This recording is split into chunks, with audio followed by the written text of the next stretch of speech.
FIDO2 tokens are awesome, and I'm starting a series on this called Protect Yourself with FIDO2.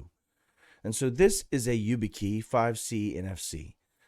It is capable of working on my phone, it is capable of being plugged into a computer, and it can be used to protect yourself. And so what I'm going to start doing is going through all of my accounts and trying to make sure I block the screen as I do so, and connecting my 5C to all my personal stuff.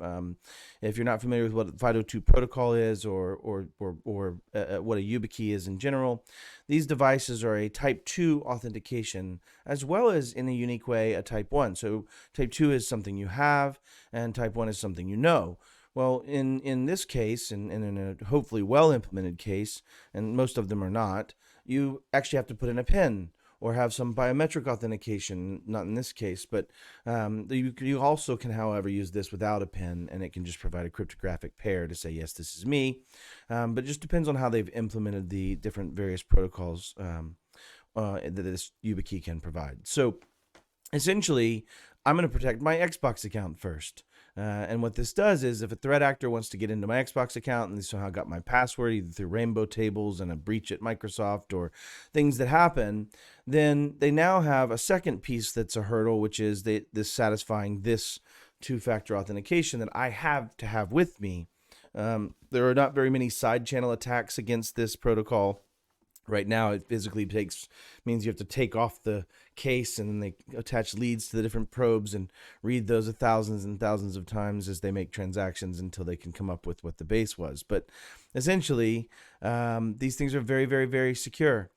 Which also means you want to protect them, though, because they're very much this, and you need to make sure you give yourself back doors to get out. You want to make sure you have alternate methods if necessary, which also presents its own risk. But let's get into it. I'm going to start the series by sharing my screen, and we'll start at my Xbox account.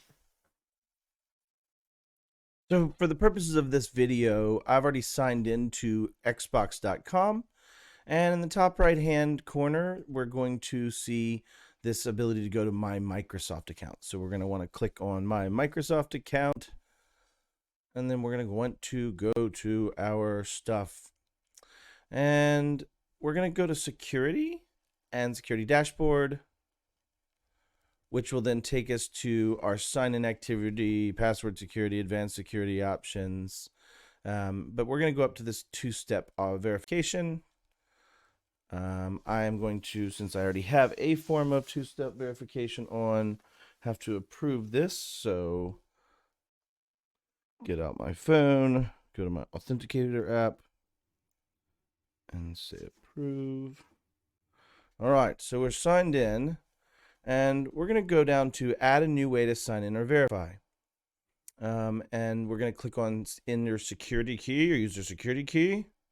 It's going to give us some pictures. It's also going to ask us, do you have an NFC device where your near-field communications methodology, like a tap, essentially?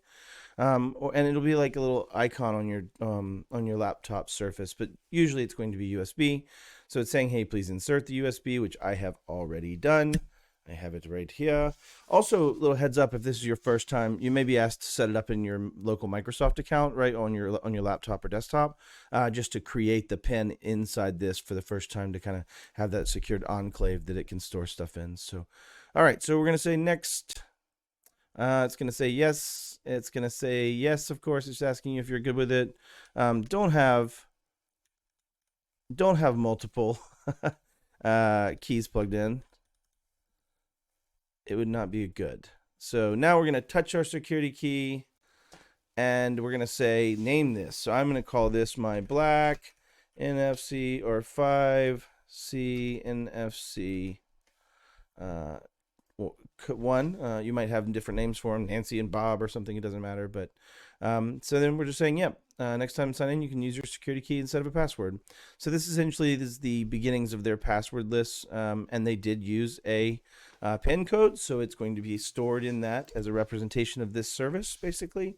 What's nice about FIDOs is, like, if you're a security practitioner at a company wanting to give these out, it's really brilliant to give these to your employees because they actually will only store the representation for your services in its own space, and then the representation for all these other services are their own services. So when you burn that on that side, it doesn't burn this key and it's used other places, right? It's still a key for those other spaces. And so it's yeah, I mean, I'm actually just being super summative to help give a concept. It's not the exact way it works, but the point is, this does allow you to let your employees use these for their own personal services to secure their world, like their Xbox account, like we showed here, in order to help secure your attack surface as an employer. So this is the protecting yourself. We're going to go ahead and sign out and demonstrate then the sign back in with the key, and then we'll be done. So we're ready to sign in, and instead of signing in with our username and password, we're going to say sign in with Windows Hello or security key. And so we're going to see that it recognizes we have our key in, and then we're going to go ahead and touch our security key. And it's going to ask us which one we want to sign in as, and I will be blurring all of these, but we're going to sign in as that user, blurring that as well, obviously, for my own OPSEC protection as possible. But yeah, so we want to say sign in. No, of course I do not, ever. Places I don't mind the extra work to be protected. So that's it. Thank you so much for joining me. I'll do more of these. Please comment if you like this, or if you have any ideas of what other things I could go protect with it. If you want a handy resource, and I'll put the link in the comments, you can go to the Yubikey site, and it has a really nice walkthrough of all the different services that they will protect once you've selected your key, and it'll tell you what you can protect based on that type. It seems like they've done a brilliant job at that. So thanks for paying attention. Appreciate you.